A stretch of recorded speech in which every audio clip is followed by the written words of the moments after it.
from. This is the Kokoliriko live show on West Nile TV that comes your ways every Mondays to Fridays, and my name is Farish Majid. And today we are going to be discussing a lot of issues ranging from URA shootings and what the leaders are saying, and also the National Unity Platform West Nile Wing also did communicate something over last week, and we're also going to be telling you what they exactly said and what they also did transpire in the due course of the weekend. I do remember so many things happened over the weekend, and I must tell you we're also going to be dwelling much on those discussions, and we will be giving you what exactly happened in your know or in your absence. So I think that is what we are going to be doing with you at the hour of, that is 9 a.m. And I'll also be joined by a guest, and he is not a new face to most of you, and this is Honorable Lemeriga Fadil. He is a seasoned politician, and he is also a political analyst, and we are going to be discussing with you cases on how URA can actually put an end to the killings by its officers, because we are seeing this really going on. And over the weekend we also did witness the burial of Achidri, who was shot down by the URA officers, and this was in Mariokolo. He was actually laid to rest. And over the weekend we also did see, this was on Friday, it was not actually over the weekend, it was on Friday, in Yumbe District, Captain Swadik Aroma was also laid to rest, and we also want to condole with the people of Yumbe District for losing this young man at such a tender age. So I think that is where some of the things that also did happen over the weekend with quite many, we're also going to be dwelling much on when it comes to that.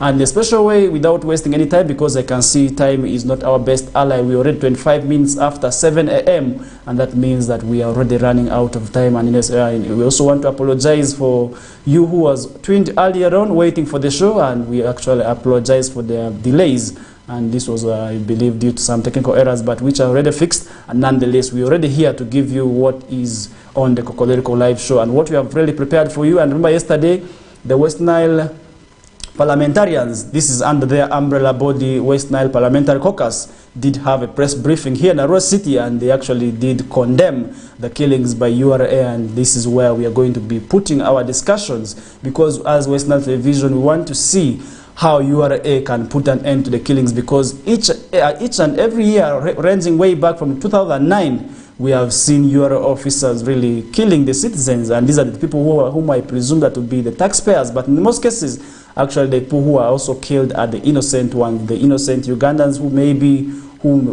may be shot accidentally due to URA errant officers. But I think it is now time that we have to discuss and find ways as people of West Nile sub-region to really put an end to the killings, because this is now raising an alarm. It is raising people of the leaders are now raising concern over this, because they are saying what is really happening in West Nile sub-region is not the same that is happening to the other regions. What is so special about West Nile that really our people have to be losing their lives when it comes to cases of gunshots, because these gunshots are by errant officers of UPDF who are attached to Uganda Revenue Authority, but nonetheless they really continue to keep on losing, they really keep on losing the lives of innocent Ugandans, and the numbers are actually believed to be more than 10 now. This is way back from 2009, and you can really imagine how these people have really kept on torturing the innocent Ugandans. And without wasting more of our time, I want to really bring the guest on board to have a say. You're most welcome, Mr. Lemeriga Fadil. Thank you, the guest, and I'm proud to be this morning on West Nile TV. I was last here in 2023. Yes. And I'll be glad to discuss this topic that you have just brought in. Thank you. All right. For the viewer, that is Honorable Lemeriga Fadil. He is our guest today, and actually did address me as the guest, but I'm the host. Sorry. So I think we are really going to be discussing more on this topic here, and we need your input to see to it that we find a lasting solution, because the leaders are saying they want a lasting solution now. And yesterday we did have a press briefing in Arua City, and without really wasting more of our time, I also want to call upon the leaders really to find time, because once they go back, soon Parliament is resuming, we expect them to also to address these challenges before the floor of Parliament, because the Parliament is where our issues can actually be raised and reach far and really put an end to these things. And now really, I think recently I did also talk about this URA having its own force, not necessarily relying on UPDF, because some of the times the trainings that these people get is not in line to dealing with civilians. So I think it is time that URA embarks on a journey of forming its own force And this is actually one way that the leaders we are actually raising. And now I want to bring the guest on board, and I want to make an understanding. If you had to look way back in 2009, in 2009 we lost 3 people, and in 2010 we also lost lives, and when it came to 2021, we also did lose lives when it comes to URA. 2022 the same case, and 2023 another, and just this year, we're already a week into it, and 1 life has already been confirmed lost.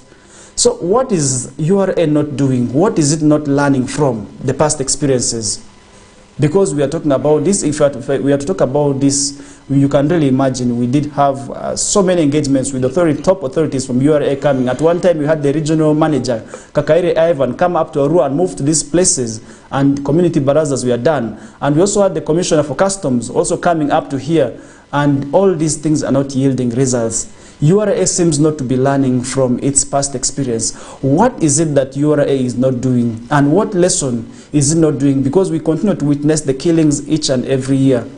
In your own view, what do you think is the force, is the tax body not really undertaking? Well, before I delve into the topic, I would wish to join the family of Dr. Gino Abiriga from Tara Sub-County in the Maracha district for the heinous killing of their son and the son of West Nile. We have very few doctors in this sub-region, and the killing of one who was serving the people of Masindi since 1998, and the way he was slaughtered, like a dog or a cow or a goat, is first of all uncalled for, and I condemn that killing there. This one must not be happening, especially to our professionals, where there are very few, and majority of them tend to migrate outside for greener pastures. So those who accept to work with us amidst the tight situations and hard conditions must really be applauded and supported, but not to be humiliated and killed the way Dr. Gino Abiriga died. However, coming to the topic, it is good that the members of parliament from this sub-region are now showing concern. Firstly, it is a legislative matter. You see, the rampant killings of the border borders is because of the heightened taxation on number plates by Uganda Revenue Authority. And Uganda Revenue Authority is simply an implementing agency of government. It is simply implementing the law. It is these parliamentarians who sit in the Augusta House to make laws. Therefore, how much must be charged for a number plate per motorcycle is a parliamentary matter, is a legislative matter. Therefore, it calls into question how effective our MPs are. You leave the Augusta House in Kampala, you come and address a press conference in Arua, where there is no parliament. What we only have is a city council or a district council per that. That does not have the powers to pass national legislation. So I call upon the members of parliament from this sub-region. There are 42 of them. This is a good number.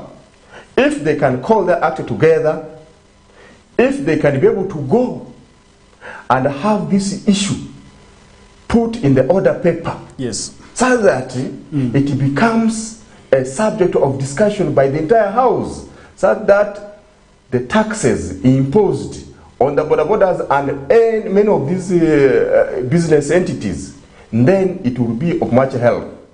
So until the law is changed, we are just beating the bottom of the drum. Yes, Honorable, I think yesterday this board did communicate a lot. And right now, Parliament, I do understand that it's for a break, and they will be actually resuming after the festive seasons, because when the festive season arrived, the Parliament also had to really stop. And the legislators are actually from the press, from the conferences of the presiding officers and the speakers, most of them actually from that, where they also called upon to take on the mantle of conservation. I think before we delve into much of discussion, let's first get to listen to what the members of parliament from this region are saying. The producer, please, if you can be able to relay for us what these members of parliament Yes, if they can really also have an input of what they really think can be done to sit with that. These issues are addressed, because these issues of the killings are now becoming a concern. And this is not what witnessed in other regions. Why West Nile? And this could be actually because of our proximity. And remember, as West Nile sub-region, we are bordering 2 countries. And before we get into much of the discussions, let's first listen to what our MPs are saying. I take this opportunity to join my colleagues in condemning this barbaric act of errant officials of URA tax enforcers, where a life was lost on 3rd of January 2024, and 3 others are nursing wounds and injuries in the health facilities. As an MP, my job is not to negotiate anything. That's not my role.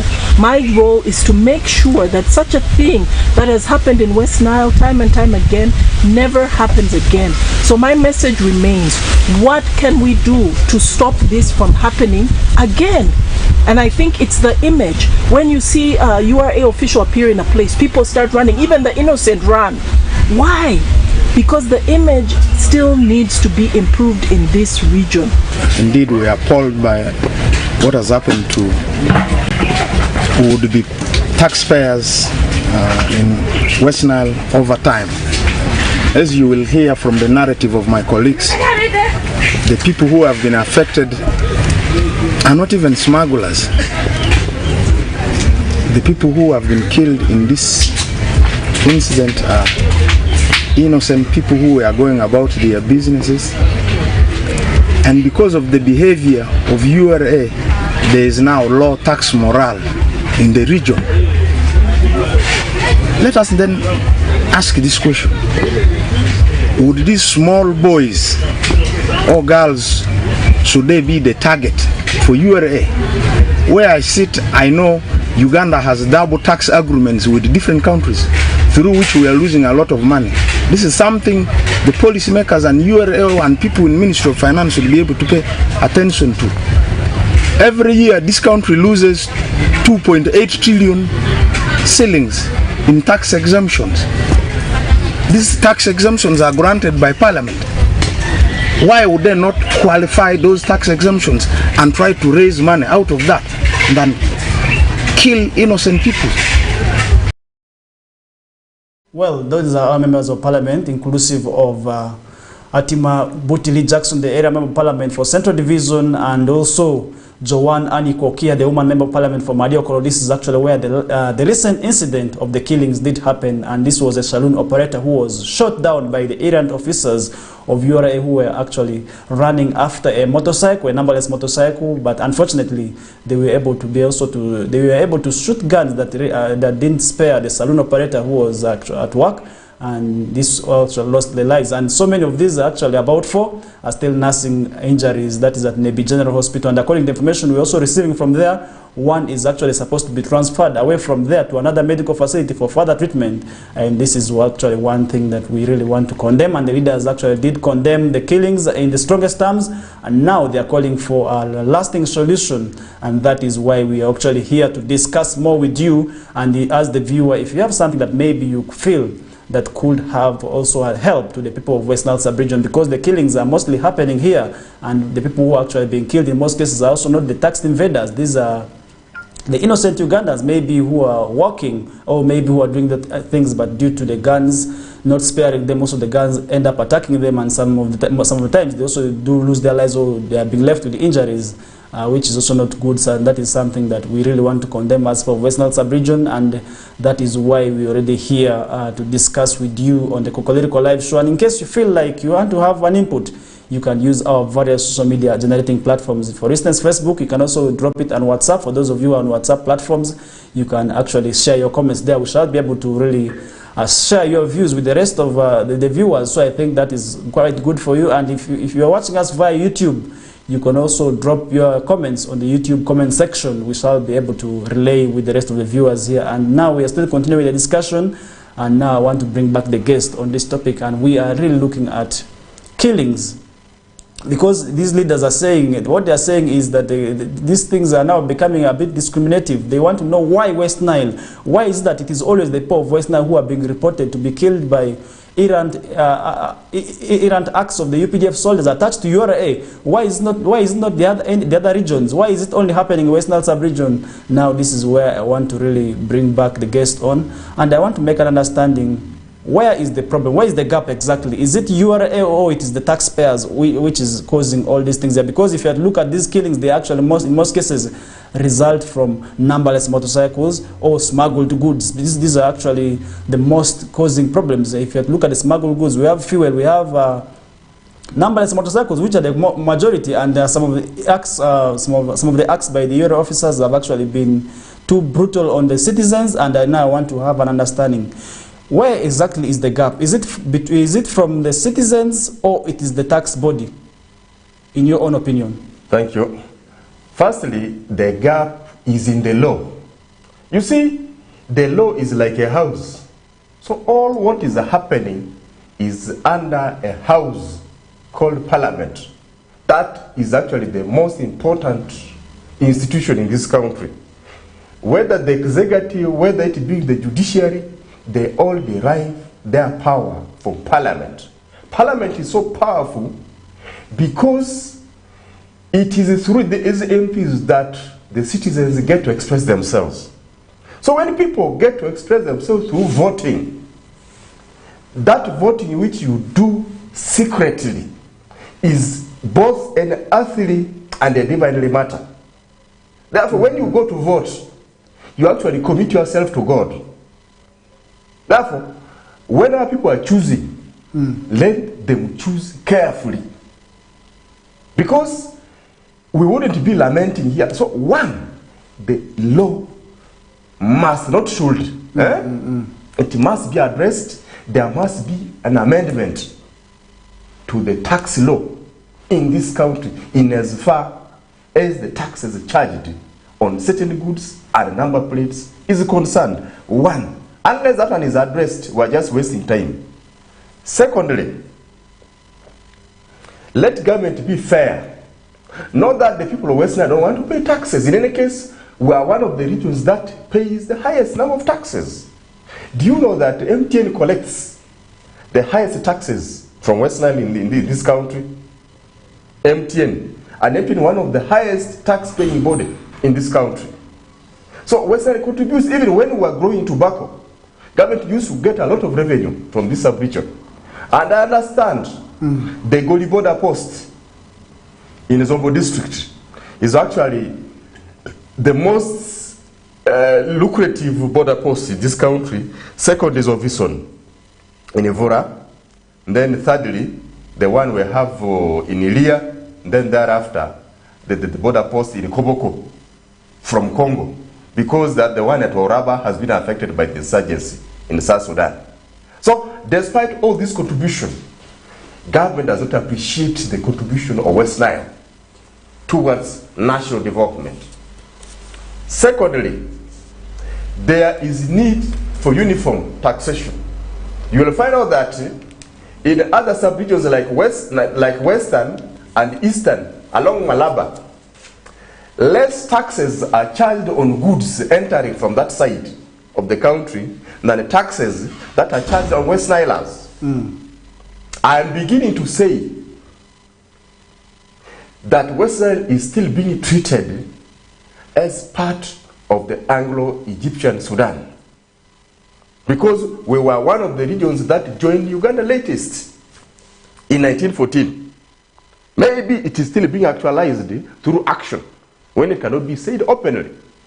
And I want to say that we have existed in this country for over 100 years. Okay. We have made our contribution towards the development of this country. We have, even as West Nile has led it for 8 good years. We have also produced vice presidents in other subsequent governments. We have had ministers, we have had legislators, we have had professionals from that time up to now who have contributed towards the development of this country. Okay. And we have continued to economically contribute towards the development of this country. Therefore, we need equal treatment. Thirdly, the armed forces need to be called to order. You'll find out that majority of these URA operatives are not men or women from West Nile. That is the point I was actually coming to. As government, how do you think government can actually put an end to these killings by the brutal killings of the citizens, and these are the taxpayers actually, of West Nile by the errant UPDF officers? Yes. What do you think can be done exactly to really put an end to these killings? If this one might sound a bit discriminative, but if other people from other parts of Uganda are brutal to West Nile, because government wants to realize the taxes, why not assign fellow West Nilers? But Honorable, let me first interject here a little bit. One of these people who was actually injured in this recent saga was speaking in the local language, and that tells us that the officer there actually does understand the language very well, and he might actually be from here. Could it be that the training to these officers is really that not good to deal with the citizens? Because from what the people were saying, this person was actually crying. He had refused to hand over the motorcycle and was telling the people that I cannot really hand over this motorcycle. I would rather die with this motorcycle in the local language.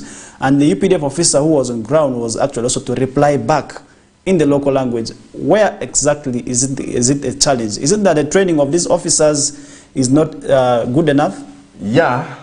Firstly, the level of training, I'm sure, is not adequate. And then number two, training on human rights. Human rights is such a broad subject.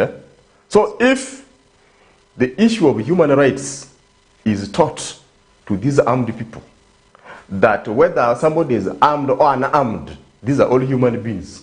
If this one is taught, because UPDF does conduct human rights lessons, but it only does it to specific sections, especially only the leaders at the top.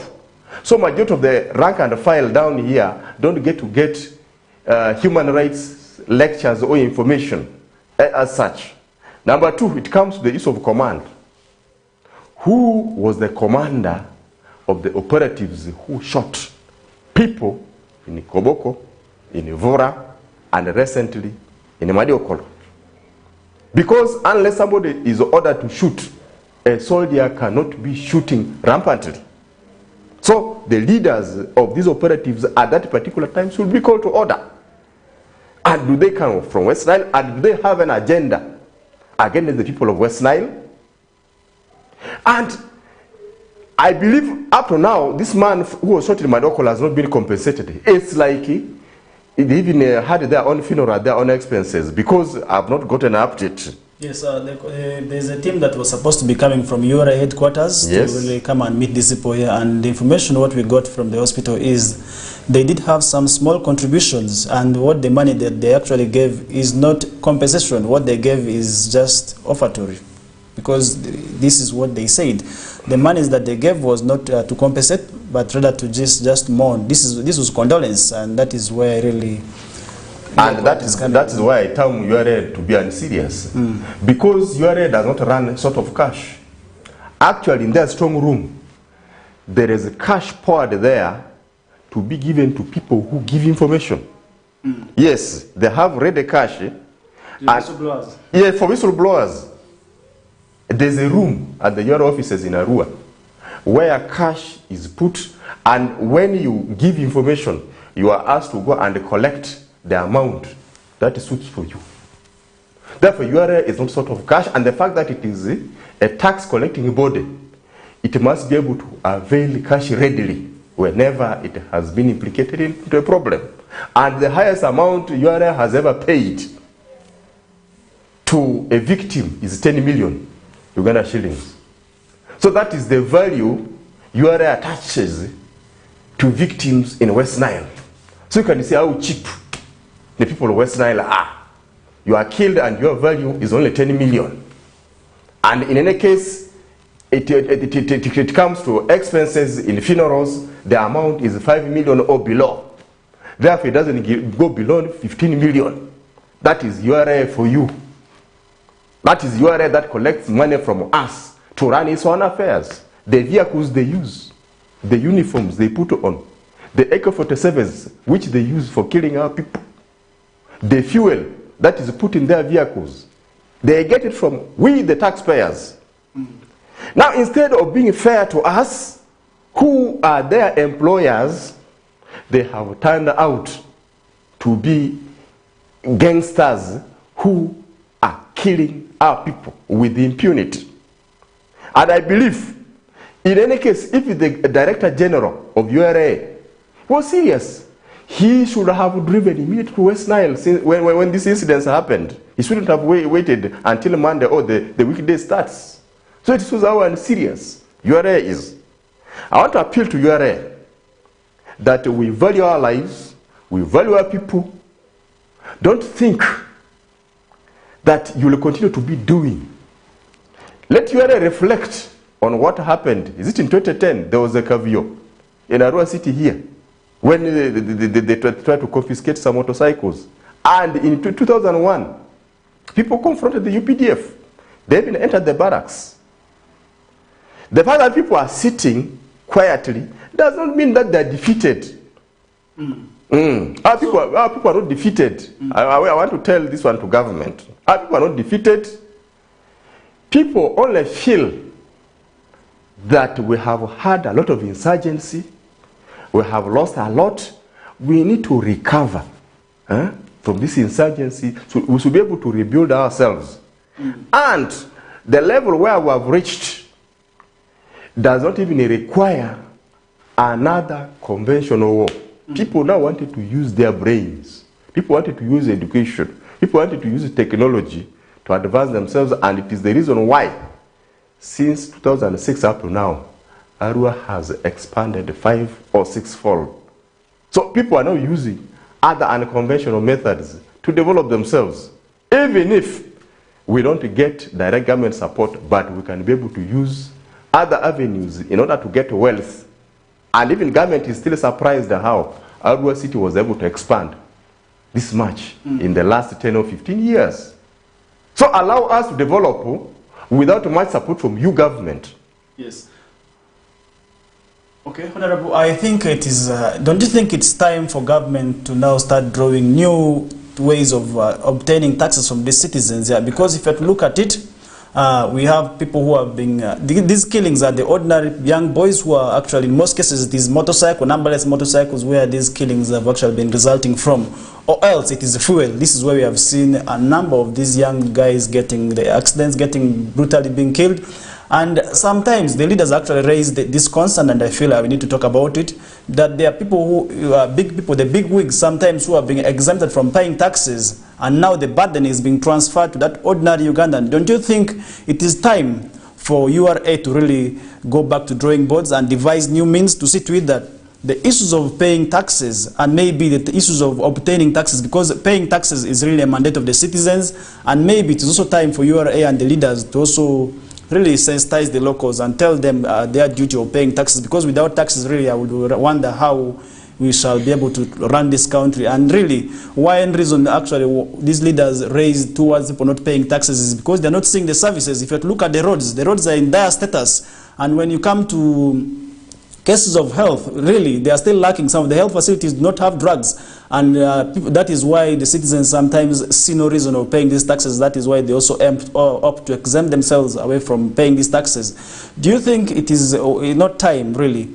for URA to draw new means, to draw new tactics of obtaining these taxes from these citizens? Because if you look at issues of taxes way back, even in the Bibles, even in the books, religious books, you can really find people did not want to pay taxes. Even if you look at the histories of these countries, people who were employed to really obtain taxes, these were the chiefs, and the chiefs were actually also be able to employ people. These there are citizens who were employed as tax officers to really obtain the taxes. Do you think it is not time for URA to draw new means, because issues of paying taxes really have always received resistance and have always received rejection by the citizens when it comes to paying these taxes? Don't you think it is time for URA now to draw new means? I still go back to the issue of legislation.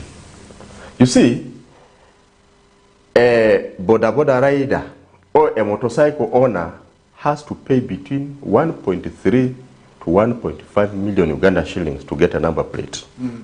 And this is a person who has been struggling. He either sold the land or he went to do some manual labor in order to raise this money here. goes to the Congo, gets a brand new motorcycle after struggling a lot, and wants to make a living. This person could be married or is even now making life out of this motorcycle here. Now this person has used all the money he or she invested to buy a motorcycle from the Congo, brought it here, and this motorcycle cannot be lying idle. The motorcycle itself also needs fuel, which fuel you must also get out of carrying passengers or transporting goods. So it becomes another extra expense to be put in this motorcycle idle. The solution is, let the law be amended so that a motorcycle owner pays between 500 to 700,000 shillings for a number plate. This is affordable. Then because of this, many more people would be able to pay for their number plates. So government will be able to collect more because it is affordable. This is one solution. The second solution is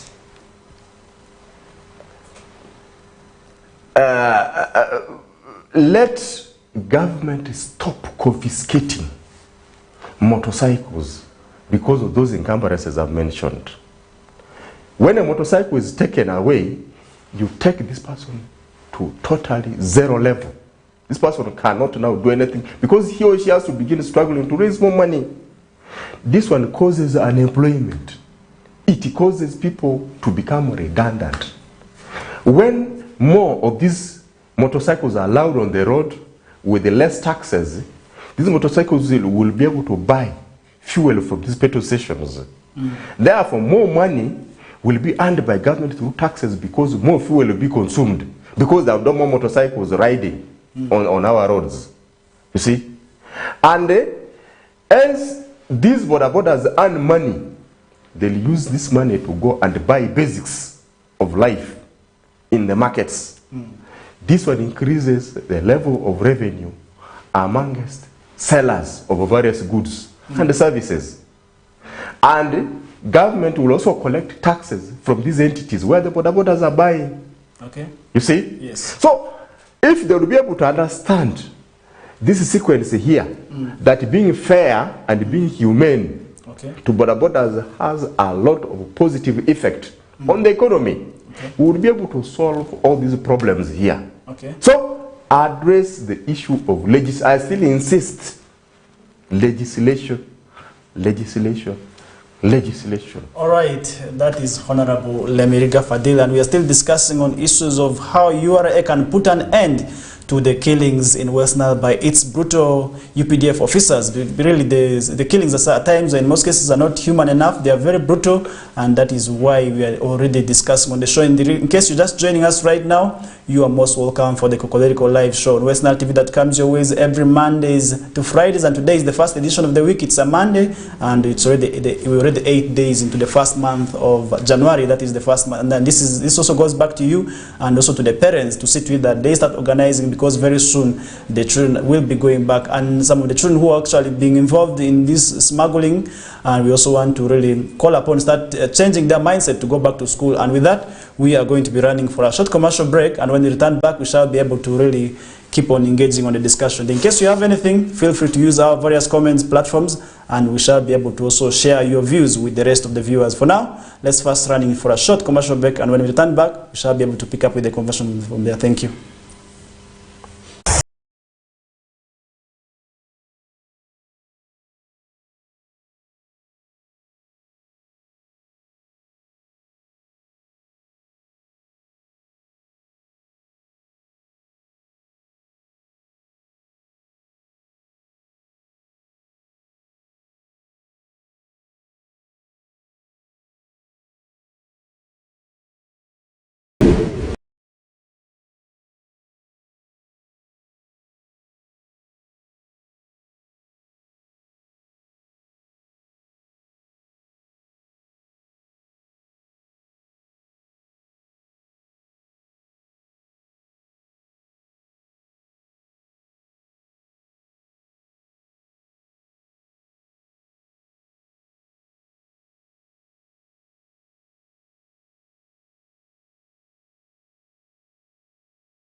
West Nile TV, lighting up the region.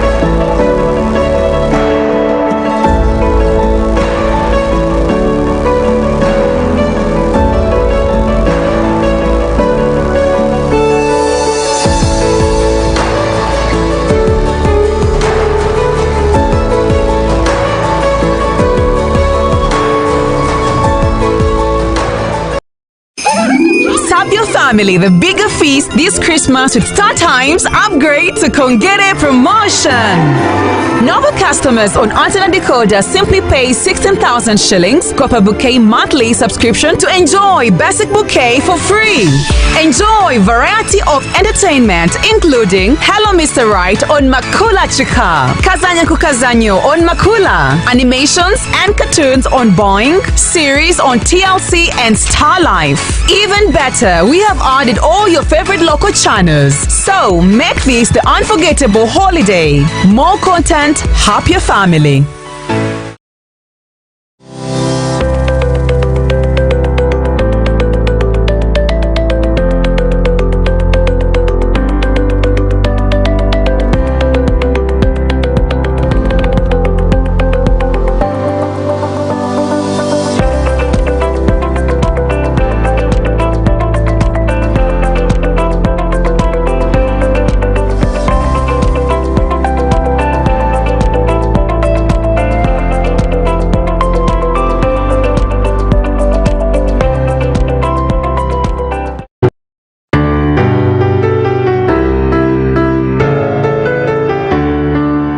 This is time for working hard and producing and able to help somebody who is in need. Able to give to your loved ones. This is time for giving, for God so loved us and gave his only begotten Son. Do not go taking, give, and then you will receive.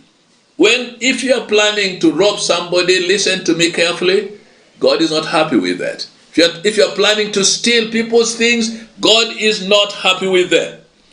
Destroy everything that makes you an enemy of your neighbor. It's only God who can destroy those tendencies in your life and that habit in your life, so that instead of taking, you are a giver, because we need to demonstrate love in our time. Again, this is not time for sexual immorality, but this is time for us to prepare ourselves to receive the blessing of God. Many of us are going to waste our bodies in going into people's homes and going with people's wives and going with people's daughters, and we are going to waste our lives out there. Listen, this is time for you to open your heart, open your hands, and receive the blessing of God. I speak to people who are listening to me. If you are listening to me and you are in West Nile, my region, will you make your body the temple of the Holy Spirit and guard it? Allow your body to be used to bless our region. Do not destroy somebody's relationship by misusing his wife or his daughter. Allow yourself to be a channel of blessing, because God brings you his life in order to bless other people. Again, this is not time for dancing the whole night. Some people are going to go into dancing spree, in discos and everything the whole night. In my place where I am seated, the devil has only given and deprived people who are wizards to dance at night. Why do they dance at night? Because they dance naked, which they can't do during the day. Why are you deprived of sleep when you should eat and drink and praise God and go to bed and sleep? Then go and worship God tomorrow without a hangover. Dancing at night, going to spend time out there with other women, with other girls, with other men, is not going to give you any benefit of celebrating such a day as this. And this is the time for praises. This is a time for worship of God, because God has given us a gift that we cannot afford.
West Nile TV, lighting up the region.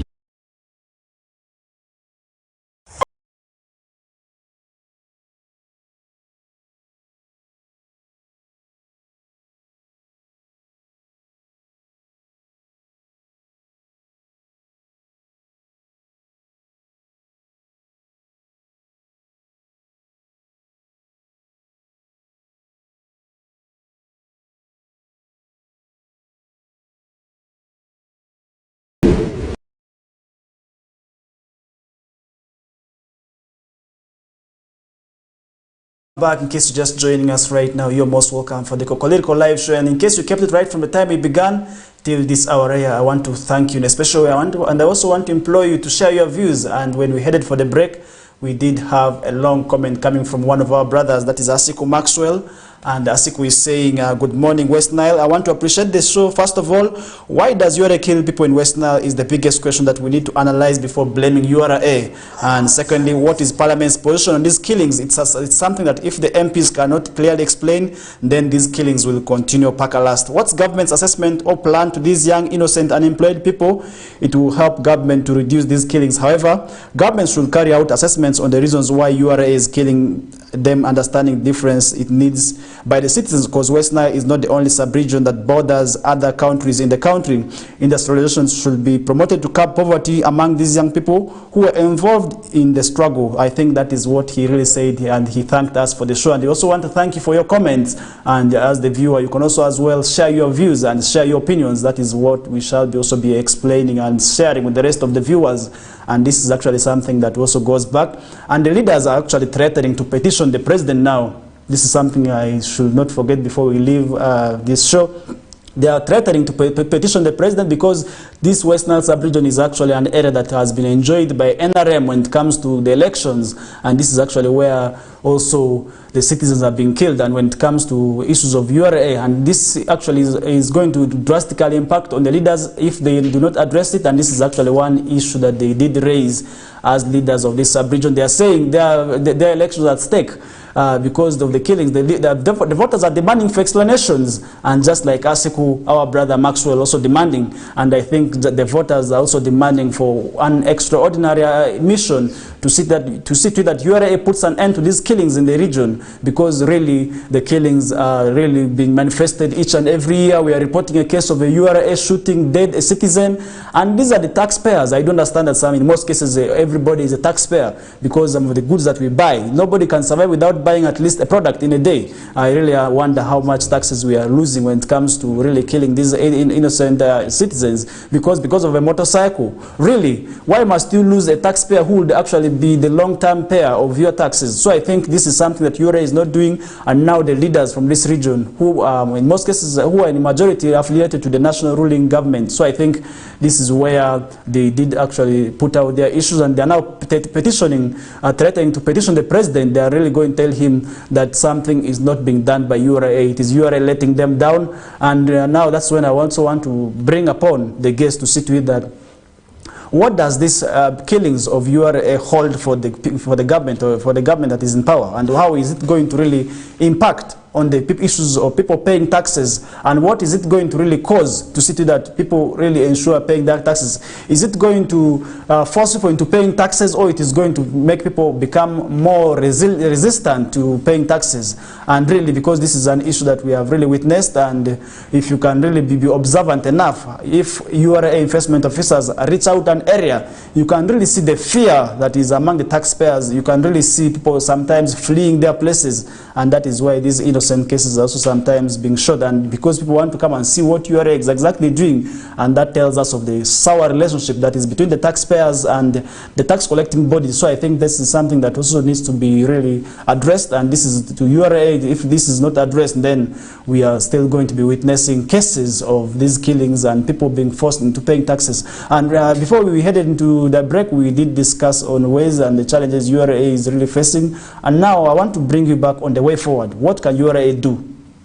Apart from the laws, apart from the mindset change and other things, how best can we stop the killings? Because I'm very much interested in the killings. This is where we are really facing challenges, because as people of West Nile sub-region, this is where we are really finding it very difficult That is why I want us to find a way now, the way forward.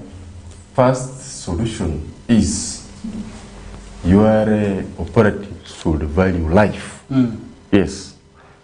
And value lives of anybody, regardless of one's status in society. Number two, West Nile be treated as equals, just like any other region. Discriminative taxation must stop. We have had it too much.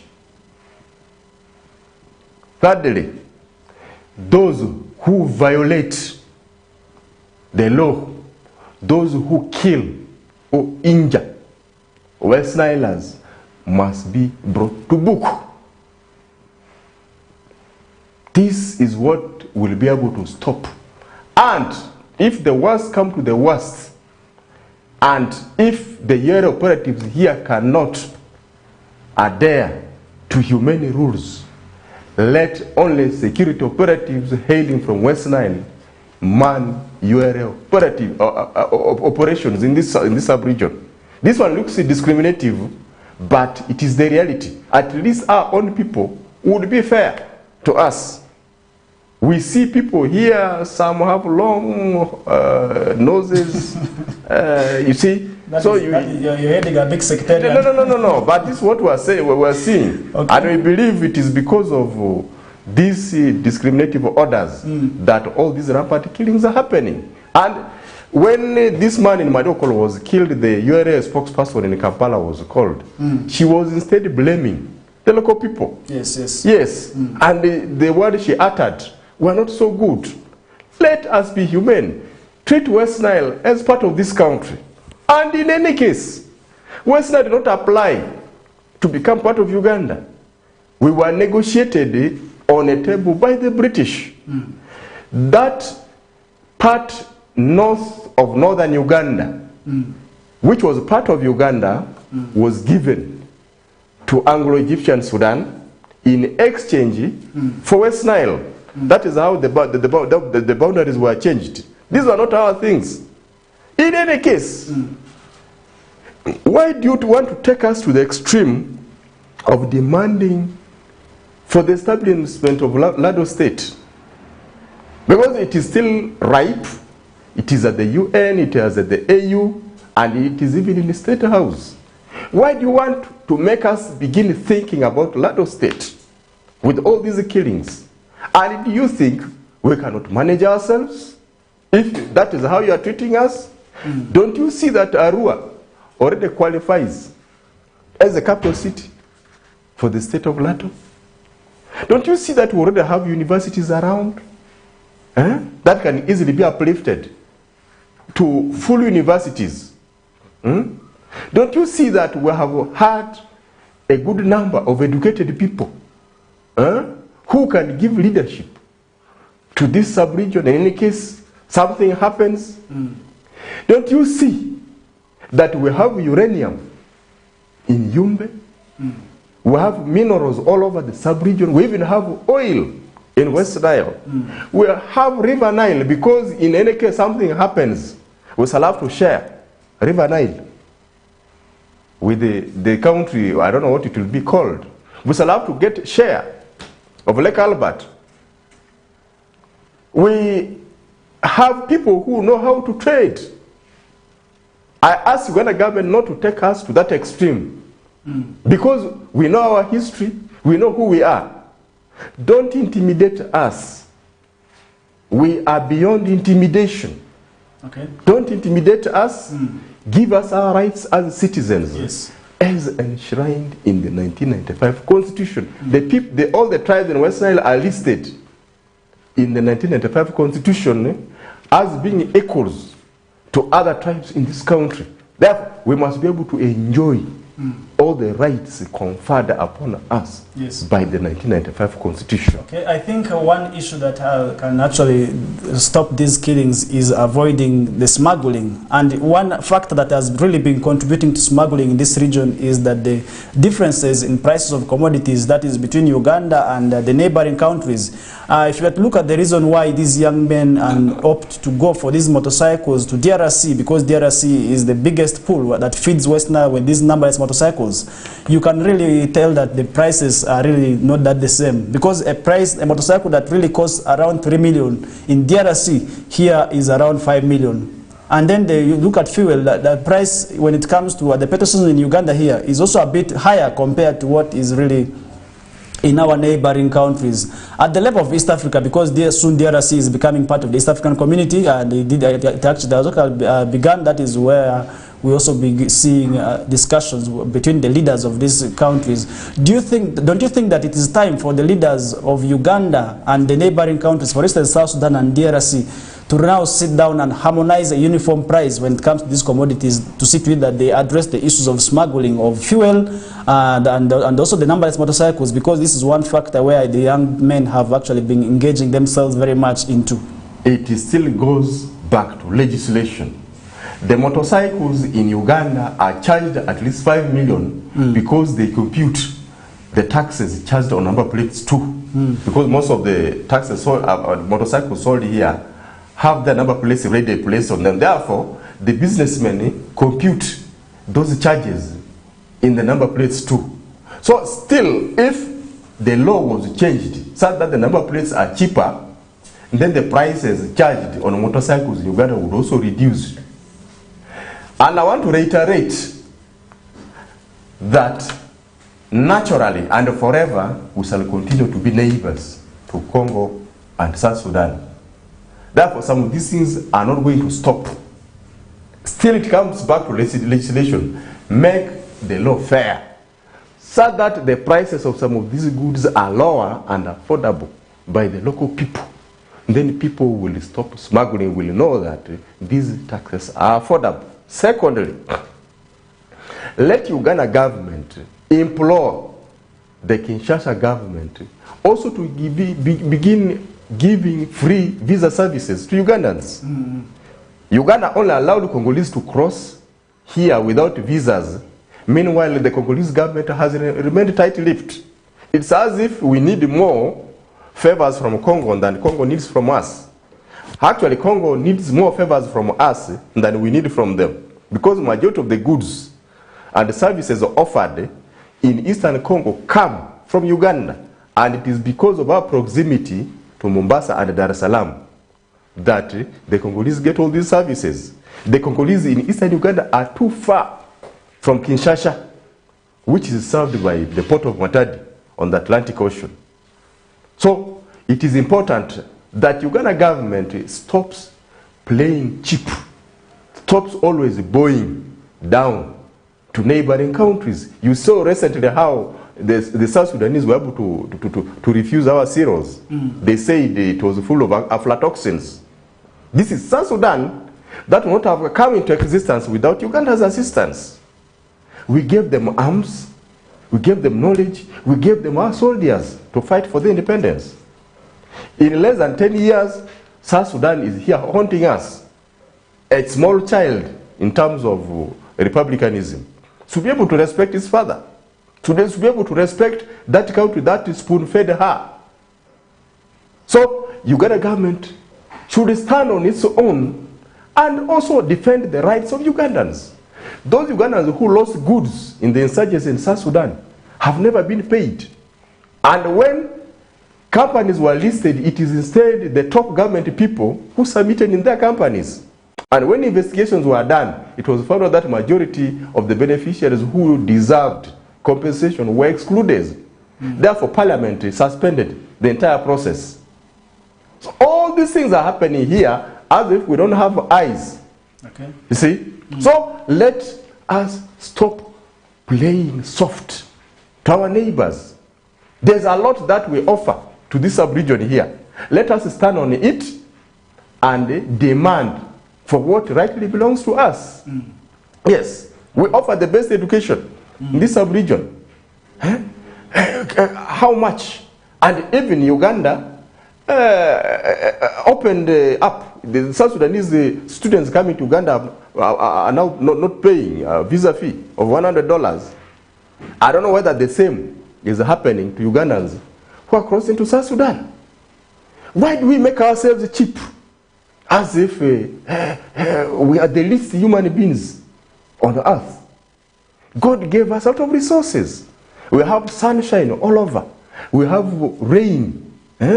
It rains for at least 9 to 10 months in a year. We have the lakes, Victoria, Lake Yoga, Lake Albert, Lake Edward, call them. We have the longest river, not only in Africa, but the world, that has started in Jinja.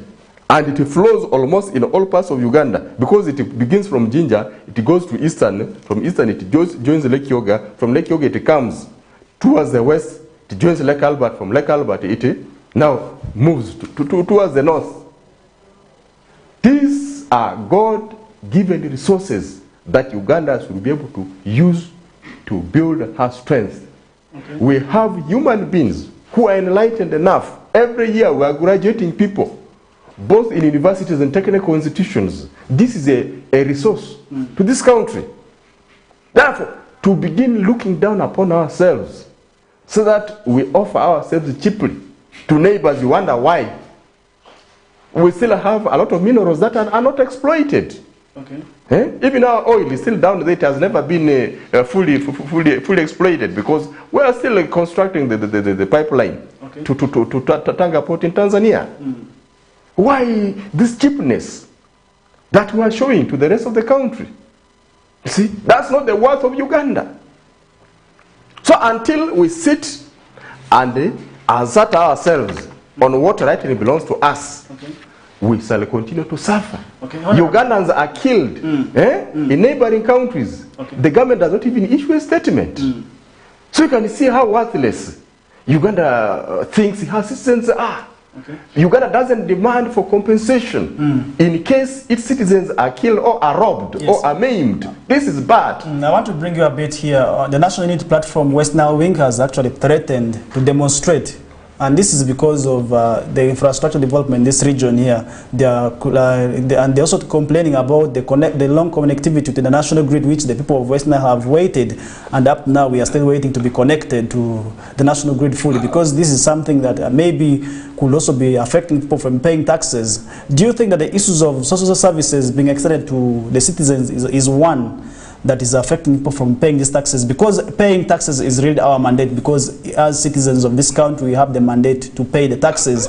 And how we get the taxes back is in terms of the infrastructure development, in terms of the social services, like, for instance, health, education, and security. This is where we also expect to get back the monies that we pay in these taxes. Do you think this is not contributing really to people not wanting to pay the taxes? It certainly contributes.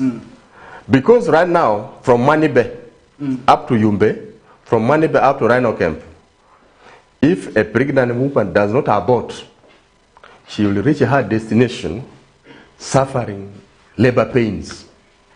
If somebody sick is transported from the road from Koboko up to Moyo, this person either dies or suffers some problems. And there's many of such problems. Currently, they say when the power in Karuma, the lines have been done about up to 98%. You wonder why the last connection cannot be made. And I understand still the connection between the water and the power substation in Muni has never been finalized.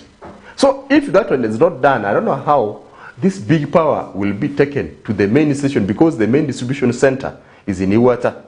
Yes, these are technical hitches that we're overlooking. Therefore, it contributes towards some of these societal problems that we're facing. When the roads are bad, then goods and services cannot be transported. People cannot move very fast. The road from Koboko to Moyo, all the occupants by the roadside have been compensated. The money has already been released to Uganda government. Even the contractor has already been secured. You wonder what explains the delay. The Japanese gave money for 20 kilometers of the for constructing the road from Manibe to Yumbe. It is now 3 or 4 years since when this money was released. You wonder why it has not been done. See, the road to Rhino Camp. Rhino Camp is a strategic area because it is a port in West Nile along the River Nile. And currently there is a campaign to connect Rhino Camp to Amuru. That will be the process is already on. Yes. That is the shortest distance between West Nile and Acholi sub-region, if it was to be worked upon. And nothing is materializing. Currently, no factories, big factories cannot be set in West Nile because a single factory will be able to consume all the power produced from Nyagak. They are assigned for us Electromax, owned by Bita Ture, who has virtually run bankrupt and was recently rehabilitated using taxpayers' money by Bank of Uganda. Now you put a bankrupt person to run electricity for West Nile sub-region. How will this person here afford the fuel, first of all? Because he doesn't have the money. Okay. And when we say, please, let this person here stop, or you are assigned to us a different company, you refuse. These are the critical issues why we think some of these actions are deliberate. Why should West Nile be subjected to the poorest of the services? At least even UEB was better because we will know by 10 p.m. Power is off. So you are sure that at this time you cannot be getting certain service. Therefore, you will be prepared mentally for such an anomaly. Now we have a substation here. Then we have Nyagak. Then we have power in Kuruva. That is virtually lying idle because the power is too much. For Kuruva Hospital, it cannot even be extended to the Greater Arua in order to supplement the efforts of Enrico. And the power is there constantly running.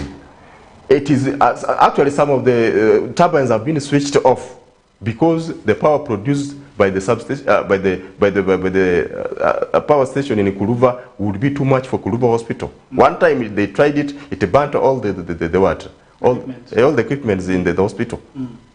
So these are the possibilities at our hands. So why not try these possibilities? What explains the delay? They told us it will be in September when power would be extended to West Nile. They said November last year. November passed. Now they have talked of April this year. And today is the 8th. We are counting. Okay. For how many times will this government continue to lie to the people of West Nile in as far as offering services? But it is quick to collect taxes and also shoot our citizens to death. And the compensation is 10 million. So that is the worth of the life of people of West Nile. Okay. Please, this one stop. Okay. Treat us humanly. We are human beings. Okay. Yes, that is Honorable Lemeriga Fadila, and we are still continuing on with the discussion, though we have some few minutes to wind up with the show, and really I want to appreciate each and everybody watching the show right now. I do have Aripele Edward on YouTube. He has actually said, let the legislators from this region take up with the discussion to the floor of Parliament, and this is actually where we also expect the issue of legislation that Honorable did talk about here be addressed, and this is where we also expect the laws to be changed. When we talk about the laws, we have the tax laws that are really in place, and we also expect a fair treatment to these officers that have actually had their efforts killed our innocent citizens. We expect them to be brought to book, but in most cases what we see is we see them being transferred from here to another region, and we do not know what they go back and do when they hit those other sides. And really this is where we also want to condemn the government when it comes to the issues of the killings in this region, which have really had a negative impact. And you can just imagine as somebody who was really the family breadwinner, because these young boys, sometimes they are the ones that really look out for their families. They are the family heads, and they have to really look for survival to survive, because really nobody would want to work if they really had the dispose of working, of really getting the free money. So I think this is where also URA needs now to come in place to address this challenge when it comes to the killings by the officers And indeed, we did discuss a lot when it comes to these issues. And Xavier also on YouTube also was thanking us for the show. And Xavier, we also want to thank you too for watching the show. And really, this is where we expect the region to be enlightened, because issues that we address here, we would not expect them to really stop here. And we really know they have to reach out the right people. And this is Uganda Revenue Authority, because they are the tax body. They are really mandated by the law. But I do not know if the law also mandates them to be killing the taxpayers. This is something I do not know. And I will also not want to know, because why would I want to know if somebody was permitted to kill another? This is something that is really quite inhuman. It is really uncalled for. It is ungodly. Like this. And we really expect a lasting solution to this, because if these are not addressed, then we are bound to be witnessing people to be killed each and every day. And now one reason, the recommendation that I can also actually make the government is let them make people feel the visibility of them paying the taxes. Really, let them make people feel, and this goes to the leaders. It is time that you start talking to the citizens, to the people that you lead, and this is actually the politicians.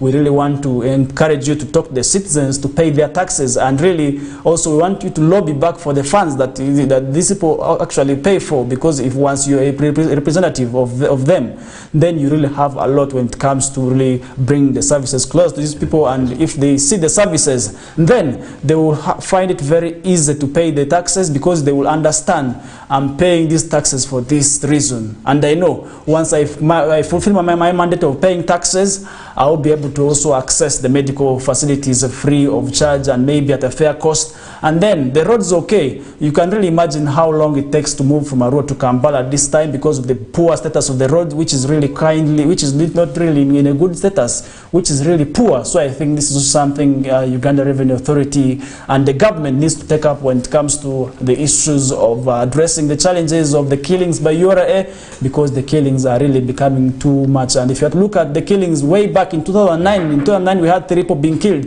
And in 2010, another was also killed. When it comes to 2020, another life was also lost by this errant behavior of the UPDF officers attached to URA. And in 2022, we also did lose another life. 2023, the same case. And this year already, just a few days and the first week, and life is lost. What does the future hold for the killings by URA? This is something that we do not know, and this is something we're also following up, and really we are running out of time. For now, let's first running for a short commercial break, and when we return back, we shall be able to really bring up with the discussion, and then the guest will actually put his parting shots, and then we also head in briefly to the rest of the issues that are really trending on the various platforms. For now, let's first running for a short commercial break, and when we return back, we shall be able to pick up with the discussion from there. For now, let's first take a small rest.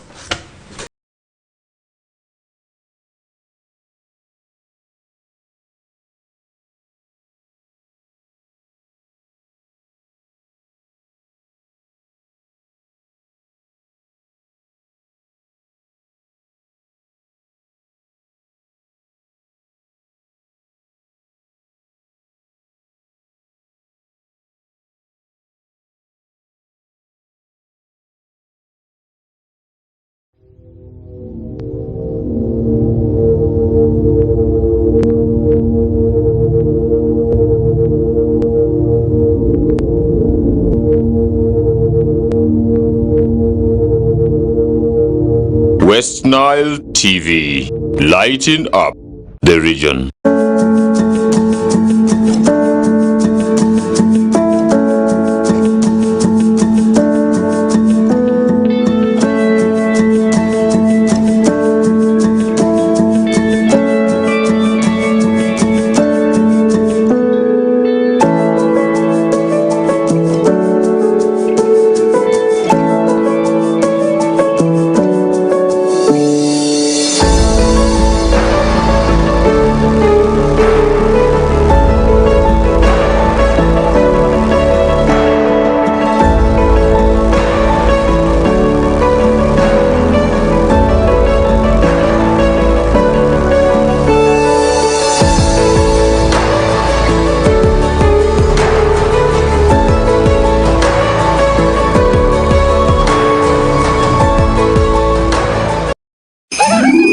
your family the bigger feast this Christmas with Star Times upgrade to Kongere promotion.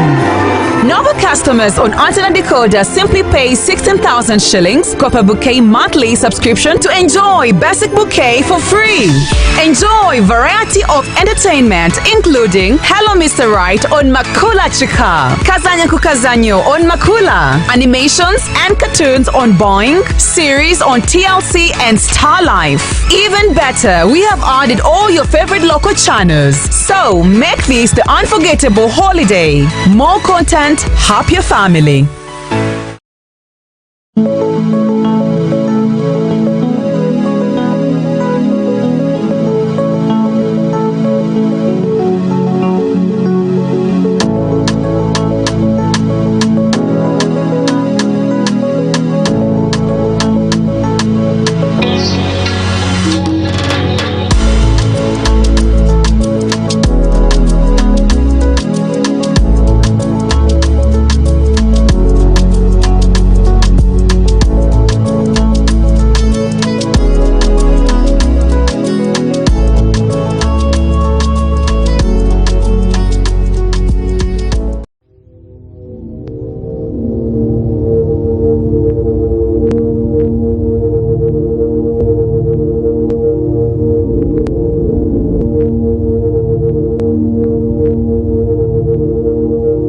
West Nile TV, lighting up the region.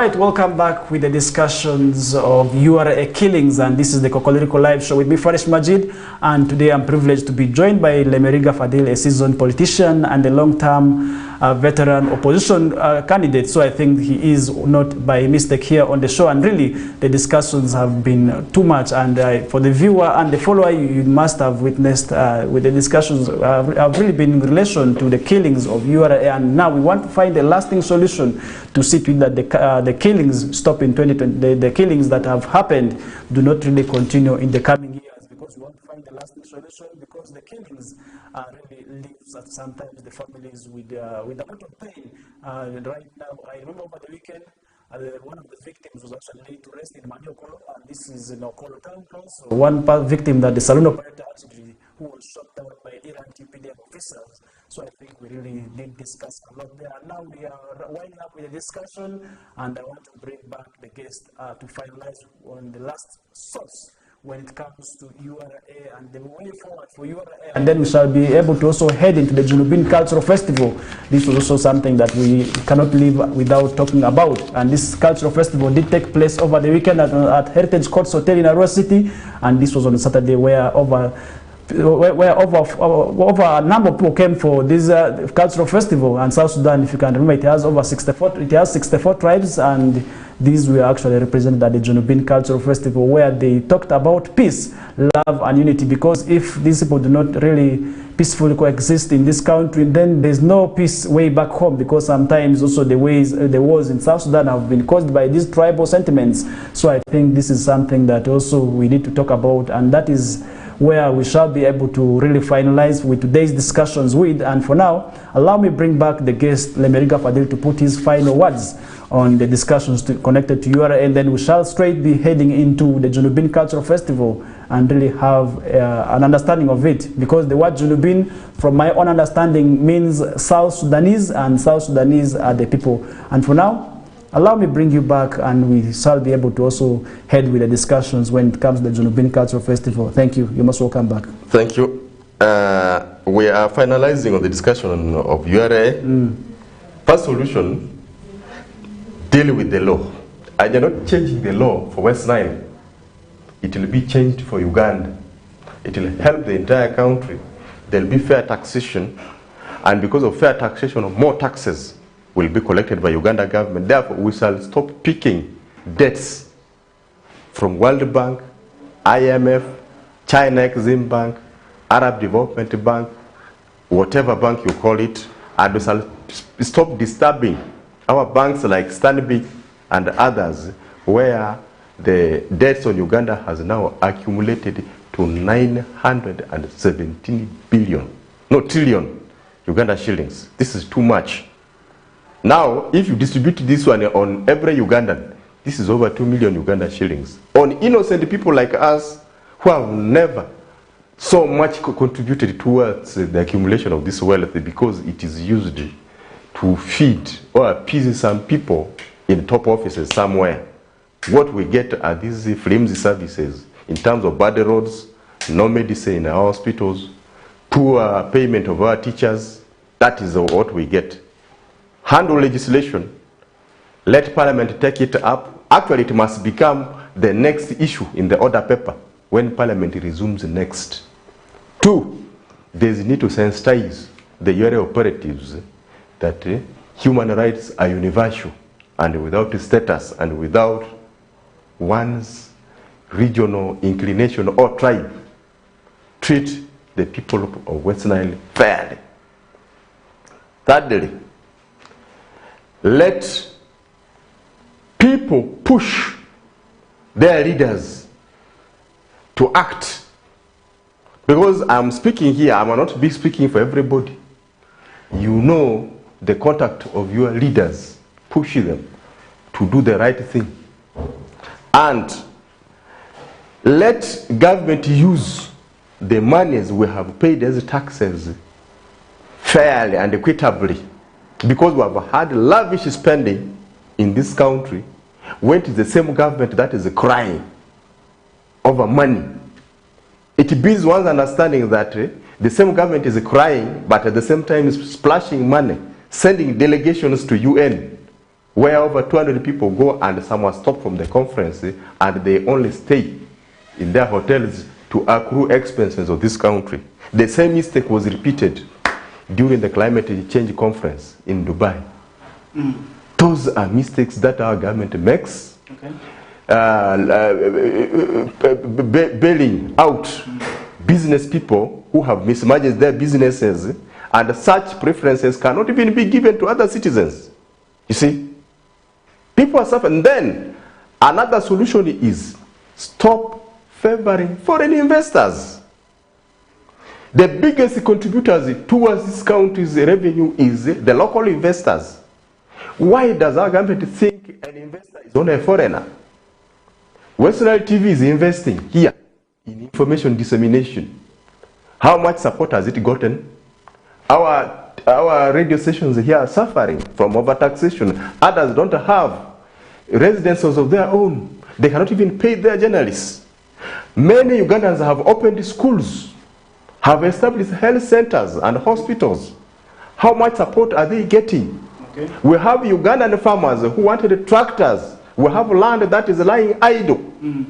How much have been supported to get plows, to get seeds, to get tractors, so that they're able to put this land here to use? Okay. Stop. Remaining with about yes. minutes. So, coming to the issue of the Junubin cultural show last Saturday, it's only unfortunate that the thing was not made open. I pray that it must have been at the OPM grounds, but not at a hotel. Yes, because if you put something at a hotel where they control people at the gate, where invitation is limited. But this one did not limit the invitation, it was actually quite open. They did not announce it that people should come. I think that was a gap in information. Yes, they did not announce it. If they put an announcement, and it must not have been held in a hotel, it must have been held in an open place. Why do I say so? What is the difference between South Sudan and Northern Uganda? There is no difference. We share the same history, the same culture, and that is the reason why they have been accommodated here peacefully. The South Sudanese have found Arua or West Nile to be home. The biggest refugee camp in the whole of Africa is at Bidibidi in Yumbe district. It was not given mistakenly. It was given because we know we share the same history with the people of South Sudan. Therefore, we don't actually regard them as refugees. We regard them as displaced people. That's why we have accommodated them. We interact with them, we intermarry, whatever good and bad things we share. So I encourage such cultural encounters. My advice is still, next time, don't bring it to a hotel where space is limited. Put it in the open. Yes, put it in the open. Make the invitations open. Okay. Put radio announcements or TV announcements or whatever announcements you want to make. I would have loved to attend on behalf of my cultural institution, but because it was the invitations were limited, and I believe to cultural institutions they were formal, and since we didn't get, I could not attend. You're talking about we. What do you mean by we? I am talking about Aringa Kingdom. Yes, it's hosting the biggest we are hosting the biggest refugee camp of the people who held a cultural show. A cultural gala in Arua. And I believe that was now a regional cultural gala.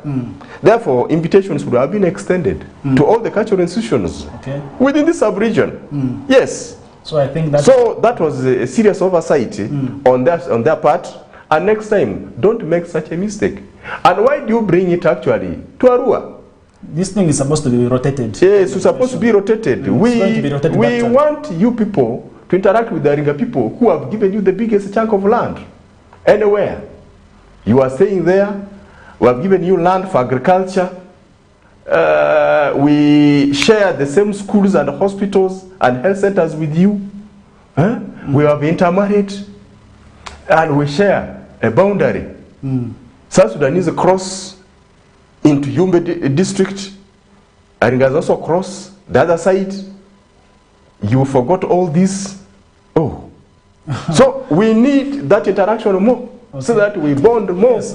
We have a sizable people of our community in South Sudan. Yes. Do you think this is the way to go? Because at the Junubin Cultural Festival, one thing that was actually preached, it was all about love, unity, and peace. And this is actually to promote a peaceful coexistence among these refugees and talk peace, because these people are, one thing that really took my mind is the performance by the young boys. The young boys, they're actually saying they want to go back home really, but now because of the insurgencies they cannot go back, and these are children whom I believe were also born here, but now they feel they need to go back to their nation, that is South Sudan. They really did performance, and the performance says we are all about talking about peace, and the young children actually are saying they want to go back home. Do you think really this is one way to really connect and ensure that these children go back home safely? And do you think that such preachings can have an implication on the government way back home? Exactly. Such interactions are very, very important, and it's good that they involving young people at this stage. However, I wanted them to invite both principals in South Sudan for this cultural gala, because there are two decision makers who have either put South Sudan to ruin or to prosperity. They are the president and the vice president. The first vice president. The president is Salva Kiir Mayardit, the overall. Then he has a first vice president who is called Riek Machar. So such people, even if they might not attend, but they should be invited and send representatives here who will deliver this message here. Yes. Actually, the minister who attended, this is Zangabeo. He works with the procurement department of the South Sudan government. She actually did promise that she's going to extend the message that was spread here way back to South Sudan. I'm really honorable, and this is actually where we want to put up with the discussions to an end, because we are remaining with about, that is 12 minutes, but within these minutes we also have to pave way for the Liberty News team that is led by Fateh Manuel. I can see him already moving here and there, smartly dressed, to also give you what is happening in the world of news. And with that, really, in 1 minute, I want you to put your final words, and we really want to thank you very much for also coming on the show and really share your views with the people of West Nile, with the people of Uganda, with the people of the world, because we are not watched by only West Nilers. I do understand that we are watched by people from all walks of life, all parts of the world, and that is why we as West Nile Television, our number one mission is to enlighten the region. And in just 1 minute, your final words, please. I want to thank West Nile TV for this opportunity. I also want to again congratulate them for being voted the best television station in West Nile by the West Nile Quality Awards. I believe you took up that position, and you continue to do your best. People are noticing what you are doing, and do the best. And I also want to thank you for hosting me, being the first TV station to host me in 2024. And I still call upon our legislators, stop grumbling in Arua, because the laws are changed in Kampala. Go back. Do your civic duty for which you were elected. Change the law. When you change the law, then the rest will follow in line. And let us exist peacefully. With not just South Sudanese, but whoever. What we call a neighbor is not a jirani, is the person seated next or the person next to you. So the person, my current neighbor, is the talk show host, Farish Hassan. He's my neighbor currently. So treat a neighbor well, because in the next minute, you might need this person's help in one way or the other. I wish you the best deliberations, and I thank God that He has brought all of us to the near 2024. Thank you. Thank you. Thank you. Thank you, Honorable Lemeriga Fadil. He is a seasoned politician, and he is a veteran politician at the same time also. And now he is a student of law, and very soon, today, with the recommendations that he has made to the members of parliament from this region, I also want to pray that one day he becomes a legislator, because he has really put efforts to see to it that he really wants to become a member of parliament. But now this has not yet yielded, and maybe it is not at his time. But we also pray that one day in future he becomes one that will be able to also make up the laws for this country. And with that, I want to thank you, the viewer, who kept it right from the time we began till this hour of the morning with the Kokoliriko live show on West Nile Television with me, Farish Majid. And today I've been joined by Lemeriga Fadil, and we did put discussions in relations to how government can ensure an end to the killings by URA in this region. And we also did talk about the Junubin Cultural Festival, because peace is one thing that we really need to ensure as people of East Africa, as people of this Africa, because without peace, really, there's no stability. And once a country is very stable, then there's no development. And that is why we have to really come up with issues of peace on the show. And today, I want to thank you very, very much for your time. And really, for those who commented, the likes of Edward, I want to thank you so much for your comments, and everybody who watched, and regardless of where or what platform you used. And remember, some of you watched us from the YouTube, and others from Facebook, others on Zuku. And remember, our Zuku channel is 0073. And with that, I want to really put the discussions for Monday aside, and we shall be able to really bounce back tomorrow with the same show, the same time, with the same host. But really, I want to thank you before we get to move. Have yourselves a good day. Up next is Feta Emmanuel with the Liberty News Bulletin. Thank you.